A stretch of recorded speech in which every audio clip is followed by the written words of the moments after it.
ভারত সমস্ত প্রস্তুতি নিয়ে রেখে দিয়েছে, অস্ত্রশস্ত্র সহ, সৈন্য সহ, এক সীমান্ত থেকে আরেক সীমান্ত। ভারত কি কোনো বিষয়ে খুব বেশি উদ্বিগ্ন কিনা তরুণদা? উদ্বিগ্নতা তো আছেই। সেভেন সিস্টার কোচবিহার পর্যন্ত পুরোটা একদম ঘিরে রেখে দিয়েছে। আপনি যাবেন কোথায়? যে ওখানে একদম পুরো বর্ডার রোড অর্গানাইজেশন পুরো একেবারে রাস্তা একদম তৈরি করে দিয়েছে, যাতে ঝাঁটাপাট গাড়ি একদম অস্ত্রশস্ত্র সহ, সৈন্য সহ, এক সীমান্ত থেকে আরেক সীমান্ত দৌড়াতে পারে। বাংকার টাঙ্কার সব একটা যুদ্ধ যদি লাগে, বাস্তবিক ক্ষেত্রে কি হয়, সীমান্তবর্তী অঞ্চল যেগুলো থাকে সেইখানেই তো হতাহতের সম্পর্ক মানে সংখ্যাটা বাড়ে। তো সেখানে ধরুন ওখান থেকে একটা গোলা মারলো, শত্রু ছোট হোক বড় হোক, শত্রুকে শত্রু হিসেবেই দেখতে হবে।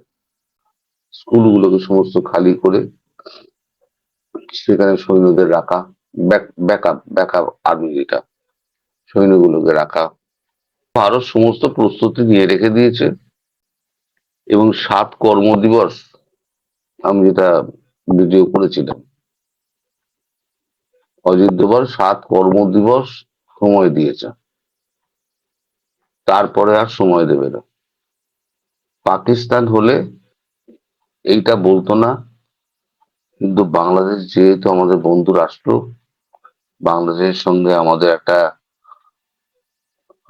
ঐতিহাসিক একটা সম্পর্ক, স্বাধীনতার সম্পর্ক, আমাদের অনেক রক্ত ঝরেছে, শহীদ হয়েছেন অনেক সৈনিক, আমরা এখানে তাদেরকে ট্রেনিং দিয়েছি, আপনাদের কোটি কোটি লোককে আমরা আশ্রয় দিয়েছি।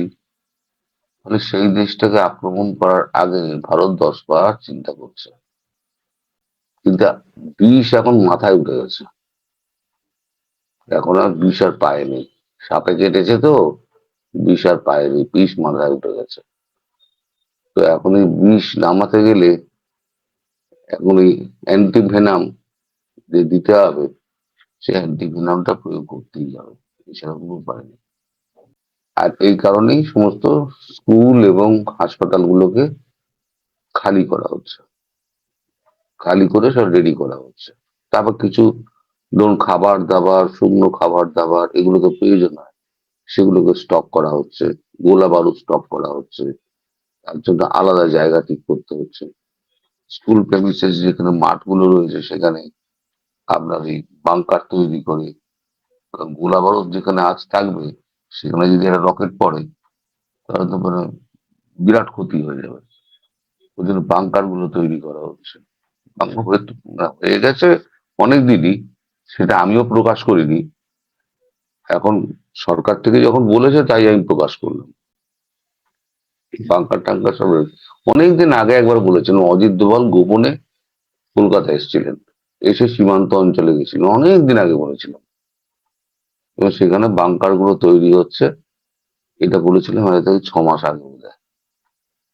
সেগুলো সব রেডি হয়ে গেছে, অস্ত্র শস্ত্র পৌঁছে গেছে। এবং আপনি খুব অবাক হবেন না যদি না কোনোদিনও দেখেন যে ভারতের কমান্ডো গিয়ে ইউনূসকে তুলে নিয়ে চলে এসছে। খুব একটা অবাক হবেন না, পরিস্থিতি এই জায়গায় যেতে পারে, কারণ ভারত ডেসপারেট হয়ে গেছে। এই রোজকারই চিক চিক চিক চিক চিক চিক চিক চিক আর এই ভারত বিরোধিতা অমুক তমুক এ আর সহ্য করবে না, মারো মেরে খতম করে দেবো, পাকিস্তানকেও খতম করবে, বাংলাদেশকেও খতম করবে, মানে যতটুকু পারা যায় এই হবে এখন। মানে বাংলাদেশের পরিস্থিতি সর্বাঙ্গীন খুব খারাপ, এটুকু বলতে পারি। তরুণদা, বাংলাদেশের কিন্তু ভারতের যে ধরনের প্রস্তুতি, ওইখানে 3টা নতুন করে সেনা ঘাঁটি তারা তৈরি করেছে এবং আরো আরো অনেক বিমান বাহিনী, নানা ধরনের প্রস্তুতির কথা তো আমরা শুনছি, কিন্তু বাংলাদেশের কোন ধরনের প্রস্তুতির তথ্য কিন্তু আমাদের কাছে নেই। আপনাদের কাছে কোনো তথ্য আছে কিনা যে বাংলাদেশও এই ধরনের কোনো প্রস্তুতি নিচ্ছে কিনা, বা আমাদের কাছে এই ধরনের কোনো তথ্য নেই। আমাদের মনে হচ্ছে যে ভারত মনে হচ্ছে যে যা করছে এটা আগ বাড়িয়ে করছে। আগ মানে বাড়িয়ে কি আমাদের কোনো আসবে? তথ্য কি আছে আপনাদের কাছে? না, আপনাদের কোনো তথ্য আমাদের কাছে নেই। কারণ আপনাদের তথ্য যতটুকু আমরা শুনেছি, একজন আর্মি অফিসারকে জিজ্ঞেস করা হয়েছিল যে কতক্ষণ যুঝতে পারবে, তিনি বলেছিলেন 7 থেকে 8 ঘন্টা। এবং কেন? বলে ওরা পৌঁছতে যা দেরি হবে, আর আমাদের পালাবার যা সময় লাগবে। আপনাদের আজ পর্যন্ত কোনো এডি সিস্টেম হয়েছে? 4টে এডি সিস্টেম বসালে সারা বাংলাদেশ বাঁচবে?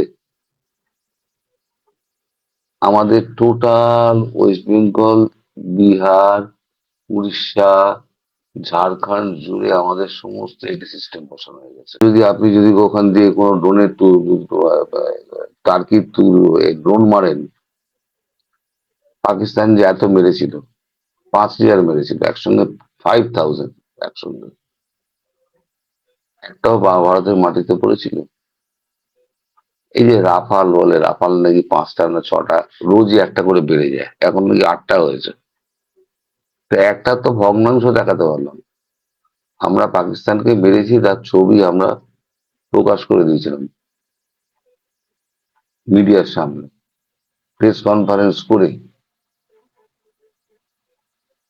এখন বাংলাদেশের প্রস্তুতি বাংলাদেশ বলতে পারবে, প্রস্তুতি রাখার কোনো জায়গা নেই বাংলাদেশ। তরুণদা, লালমনিরহাটে বাংলাদেশের যে এই বিমান ঘাঁটিটার কথা আমরা শুনেছি, আমরা জানি না আসলে ওটা আদৌ তৈরি হচ্ছে কিনা, কিন্তু ভারতের তরফ থেকে এই নিয়ে কিন্তু এর আগেও আমরা আপত্তির কথা শুনেছি। এটা এই বিমান ঘাঁটিটাকে নিয়ে কি ভারত খুব বেশি উদ্বিগ্ন? এর জন্যই কি এত প্রস্তুতি কিনা? আপনার কি সন্দেহ হয়? অবশ্যই, অবশ্যই, অবশ্যই উদ্বিগ্ন। আমার বর্ডার থেকে 200 কিলোমিটারের মধ্যে যদি একটা যুদ্ধ বিমান ঘাঁটি হয়, যেটা সেকেন্ড ওয়ার্ল্ড ওয়ারের সময় তৈরি হয়েছিল, তখন তো অখণ্ড ভারত ছিল, তারপর থেকে তো পরিত্যক্ত ছিল, সেটাকে নতুন করে তৈরি করা, বাংকার তৈরি করা, আমাদের এখান থেকে যারা ইন্টেলিজেন্স অফিসার গেছিলেন, তারা তো পুরো ছবি সমেত দিয়ে দিয়েছেন। সেই তো 277 পৃষ্ঠার যে ডকুমেন্ট এবং ছবি, সেটাই তো খলিলুর রহমানের হাতে ধরিয়ে দেওয়া হয়েছে যে এর উত্তর দিন। খলিলুর রহমান একটাই কথা বলেছেন, we are sorry, we are very very sorry. শুধু মাফ করে দিন বলাটা বাকি আছে।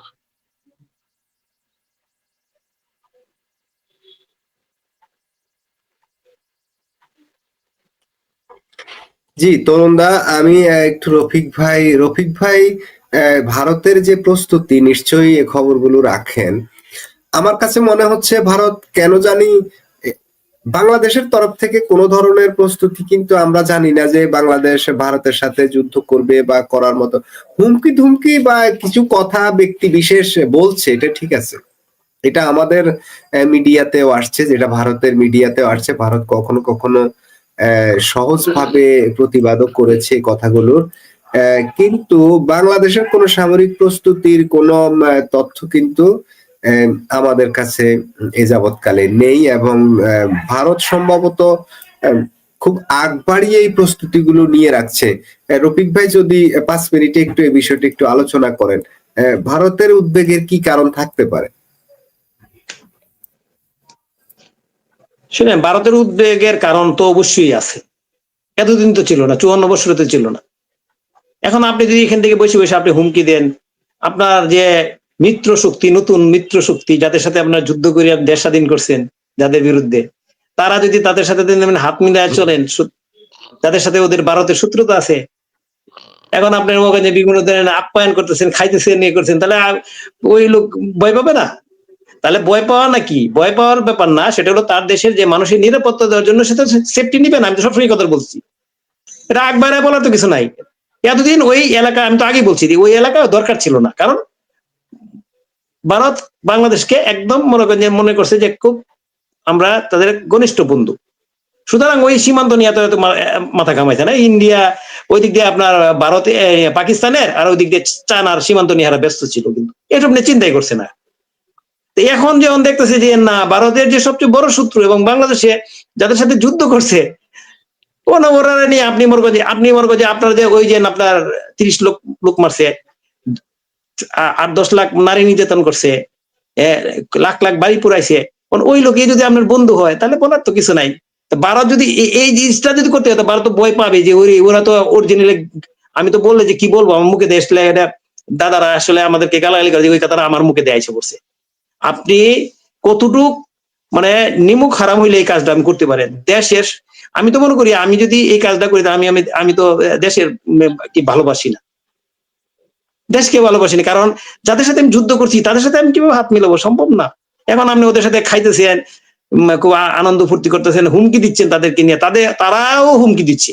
আপনি নিজে তো দিচ্ছেনই, তারাও হুমকি দিচ্ছে যে আমরা ওই দিক থেকে গিয়ে ভারতের উপর আক্রমণ করবো। তাইলে ভারত তো এটা সেফটির জন্য, তার যে জনগণ আছে তাদেরকে সেফটি দেওয়ার জন্য তারা প্রস্তুতি নিবে, এটা স্বাভাবিক। অস্বাভাবিক না, এটা স্বাভাবিক। আর বাংলাদেশের যে প্রস্তুতির কথা বলছেন, বাংলাদেশ কি প্রস্তুতি নিবে, কি প্রস্তুতি নেবে বলেন আপনি? বাংলাদেশ হলো ভারতের 25টা যদি স্টেট থাকে একটা সমান হইতে পারে, তাই না? ধরো একটা সমান হলো, তাহলে সেনাবাহিনী ওই পর্যায়ে আছে।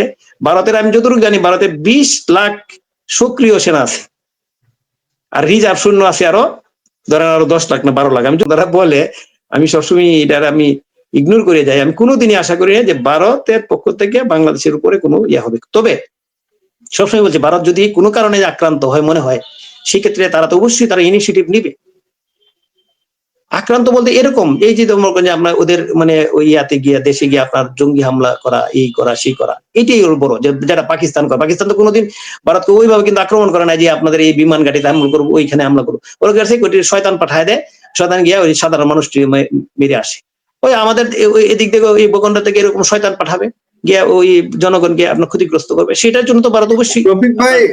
রফিক ভাই, সাম্প্রতিক সময়ে বাংলাদেশের পাকিস্তানের সাথে অতিমাত্রায় ঘেঁষাঘেঁষি, এটার কারণেই মানে আমাদের বাংলাদেশের কোনো যুদ্ধের জন্য ওই ধরনের প্রস্তুতি নেয় না যে আমরা ভারতের সাথে যুদ্ধ করব, বাট পাকিস্তানের সাথে যে ঘেঁষাঘেঁষি, এই ঘেঁষাঘেঁষিটাই কি ভারতকে উদ্বিগ্ন করে তুলছে মনে হয় কিনা?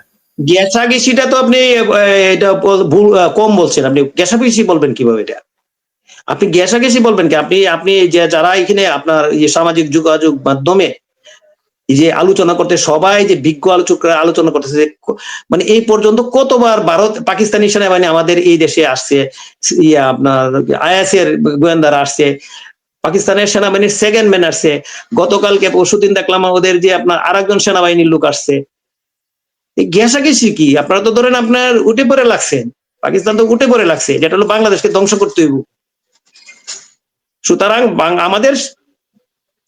আমাদের দেশের ধরেন মনে করেন যে আমার মতন ওই বীর সন্তান আছে না, আপনি মনে করেন যে ওই কি বলবো, প্রত্যেক দিনই ভারতের কিন্তু দখল করে আলতেছে, প্রতিদিনই ভারতের রেডি করে আলতেছে, এই করতেছে, কিন্তু খুঁজেও তো ওদেরকে পাওয়া যায় না। কারণ ওদের বাপ দাদারাও তো শুনেন যুদ্ধের মুখোমুখি বা গুলির মুখোমুখি দেন। আমরা যদি ভারত দখল করি, কার লাভ? আমাদের লাভ না ভারতের লাভ? আমরা ভারত দখল করবো, আমরা ভারতের পেটের ভিতরেই ঢুকে যাবো, তো আমাদের লাভ কি হলো?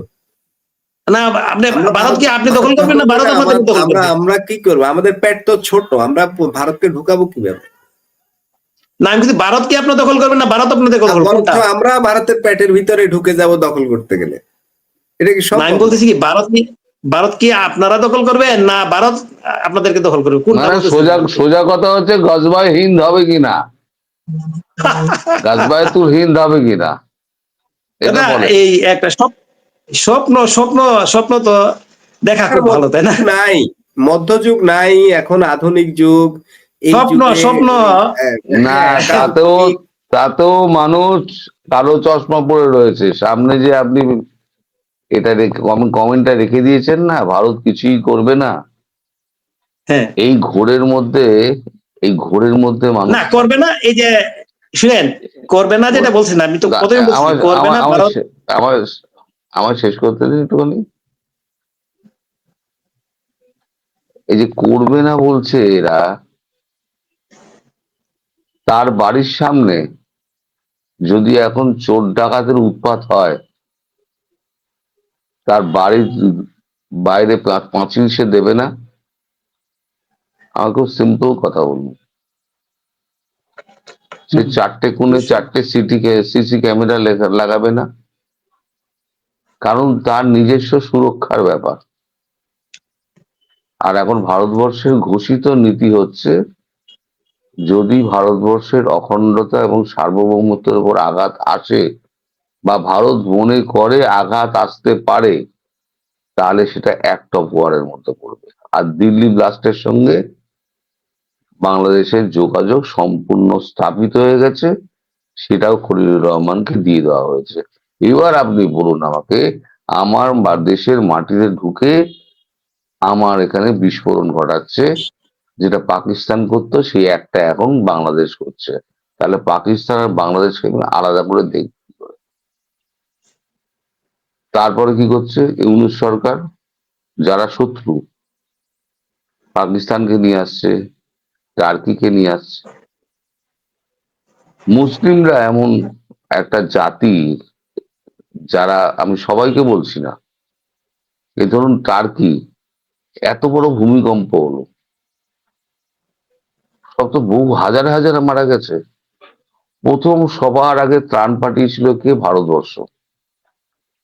স্নিফার ডগ থেকে ডাক্তার, ওষুধ, তাঁবু, উদ্ধারকর্মী, এনডিআরএফ, সেনা, কি বাকি রাখেনি।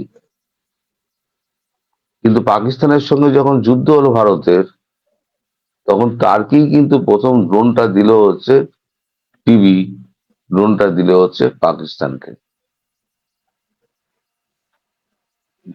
ভারতের কাজ করে, কিন্তু শত্রু যদি হয়ে যাও তাহলে আর বিশ্বাস করবে না।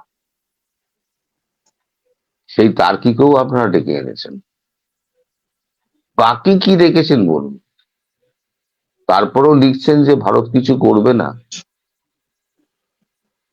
স্বপ্নে বিরিয়ানি রান্না হচ্ছে তো, ঢালো ঘি ঢালো, এরম ব্যাপার আর কি।